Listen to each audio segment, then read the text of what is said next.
Hi friends, இன்றைக்கி ஒரு cup அரிசி வச்சு ரொம்பவே சிம்பிளாக ரெடி பண்ணக்கூடிய ஒரு ரெசிபி தான் நம்ம இன்றைக்கி பார்க்க போகிறோம்.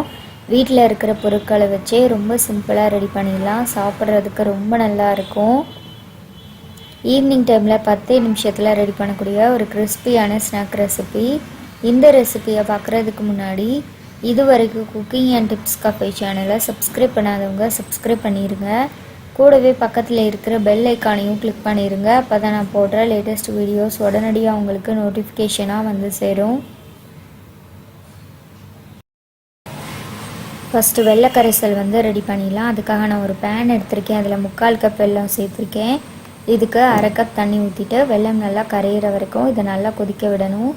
வெல்லம் நல்லா கரைஞ்சால் போதும். ஸ்டவ் ஆஃப் பண்ணிவிட்டு இதை இறக்கிடலாம். நம்ம சூடான வெள்ளை கரைசலை தான் நம்ம அரிசியோடு சேர்த்து அரைக்கணும். அதனால் இது இருக்கட்டும். இப்போ நான் 1 கப் பச்சரிசியை ஒரு அரை மணி நேரம் தண்ணியில் ஊற வச்சுருக்கேன். பச்சரிசி தான் எடுக்கணும், அப்போ தான் நல்லா வரும். இப்போ தண்ணியை வடிகட்டிட்டு இதை ஒரு மிக்சி ஜாரில் சேர்த்துடணும். தண்ணி இல்லாமல் தான் சேர்க்கணும். நம்ம கரைச்ச வெள்ளை கரைசலை தான் இதில் நம்ம வடிகட்டு சேர்த்து அரைக்கணும். தண்ணி ரொம்ப சேர்த்துடக்கூடாது. இப்போ வெள்ளத்தை இதில் வடிகட்டி நான் சேர்த்துருக்கேன். சூடான வெள்ளத்தை இதில் அப்படியே சேர்த்துடணும். சேர்த்துட்டு இதில் 1 டீஸ்பூன் ஏலக்காய் பொடி சேர்த்துருக்கேன். சேர்த்துட்டு இதில் ஒரு 1/4 ஸ்பூன் அளவுக்கு உப்பு சேர்த்துருக்கேன். சேர்த்துட்டு இதை நல்லா ஸ்மூத்தான பேட்டராக அரைச்சி எடுத்துகிட்டு வந்துடலாம். இதில் அரிசி நல்லா நைஸாக அரைப்படணும். நல்ல ஸ்மூத்தான பேட்டராக இருக்கணும்.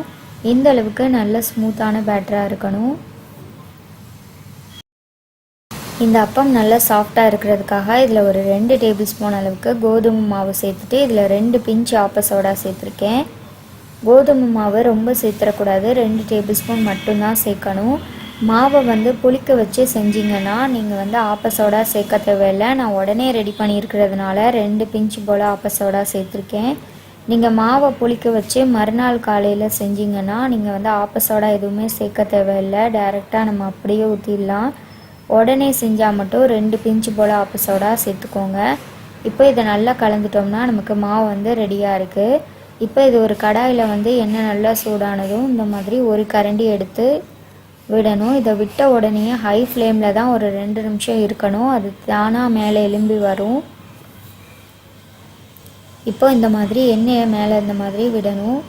நல்லா உப்பி வரும். சைடில் நல்லா முருகலாக வரும்.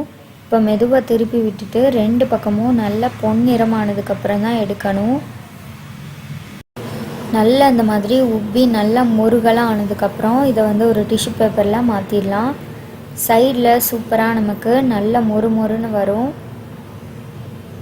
இப்போ இதே மாதிரி மீதி இருக்கிற எல்லாத்தையுமே ரெடி பண்ணி எடுத்துடலாம். ரொம்ப சிம்பிளான ஒரு அப்பம் ரெசிபி. வீட்டில் இருக்கிற பச்சரிசியும் வெல்லமும் வச்சு ரொம்பவே சிம்பிளாக ரெடி பண்ணிடலாம். சாப்பிட்றதுக்கு ரொம்ப நல்லா இருக்கும். கண்டிப்பாக இந்த ரெசிபியை எல்லாருமே வீட்டில் ட்ரை பண்ணி பாருங்கள். அவ்வளோதான், நான் இது எல்லாத்தையுமே நான் ரெடி பண்ணி எடுத்திருக்கேன். நல்ல கிறிஸ்பியாக சூப்பரான ஷேப்பில் நமக்கு கிடச்சிருக்கு. நமக்கு சாப்பிட்றதுக்கு அதிரசம் சாப்பிட்ற அதே டேஸ்ட்டில் இருக்கும். கண்டிப்பாக இந்த ரெசிபியை எல்லாருமே ட்ரை பண்ணி பாருங்கள். இந்த அப்பம் ரெசிபி உங்களுக்கு பிடிச்சிருந்ததுன்னா இந்த வீடியோவை மறக்காமல் உங்கள் ஃப்ரெண்ட்ஸ் அண்ட் ஃபேமிலியோடு ஷேர் பண்ணிக்கோங்க. 1 கப் பச்சரிசிக்கு நமக்கு 10 அப்பம் கிடைக்கும். நல்ல கிறிஸ்பியாக இருக்கும் சாப்பிட்றதுக்கு. கண்டிப்பாக எல்லாருமே ட்ரை பண்ணி பாருங்கள். எல்லாருக்குமே ரொம்ப பிடிக்கும்.